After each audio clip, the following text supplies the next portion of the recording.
once again, the index.html, this is the page that I'm editing and refreshing, and this sketch.js is where my actual code is.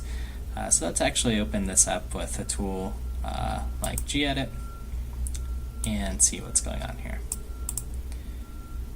Okay, so in this example with processing, I have two functions that are set up for me, and the processing library has a few of these specially named functions.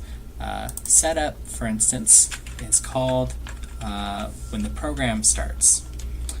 So this function is called right away when processing starts. And typically what you want to do in the setup code is put any initialization of variables, load any data that your system will need to get up and started running. So let's go ahead and do some things that we only really need to do one time in our processing sketch. So an example of this would be to create a canvas. And I'm going to make it 640 by 480. So that makes the window, the width 640 pixels and the height 480 pixels. And I'm going to save my sketch, and as soon as I save it, I can refresh my web page and it'll update. But we don't see anything, we just see a white background here. So I'm going to update my processing code to give it some color. And now I'm looking at the draw function. And draw is a function that is called constantly. This function is called over and over again.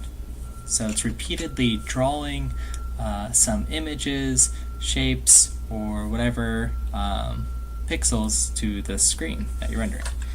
So if we want to render some color, we can use a function called background, and it takes 3 arguments for this function. That is 3 parameters that describe what's the background color going to be. In this case, they're going to be colors for the red, green, and blue channels. I'm going to make mine a bluish color, so 0 red input, a little bit of green, and a lot of blue. And let's save this and refresh. Ta-da! Okay, now I see some blue background here on my canvas.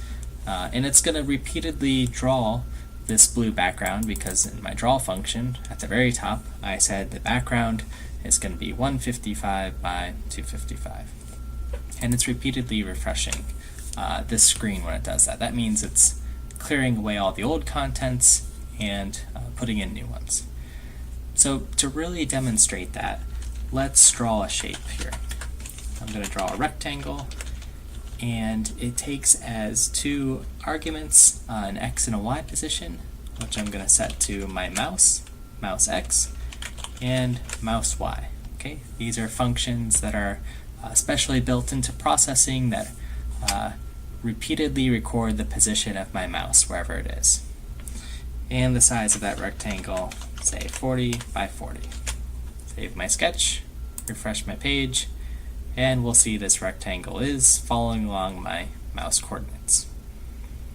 Okay, now if we get rid of this background command, so I'm going to comment it out by putting in 2 slashes, which means this code is ignored, and then refresh, let's see what happens. We've seen this kind of bug before, maybe in our lives. So what this is doing is repeatedly drawing that rectangle, but it's not clearing it with that background command. So that's why we typically like to have a background. Color that repeatedly clears the screen, sets it to blue, so we can restart and get a more natural user interface here. Okay, so that's just a little introduction to setup and drawing.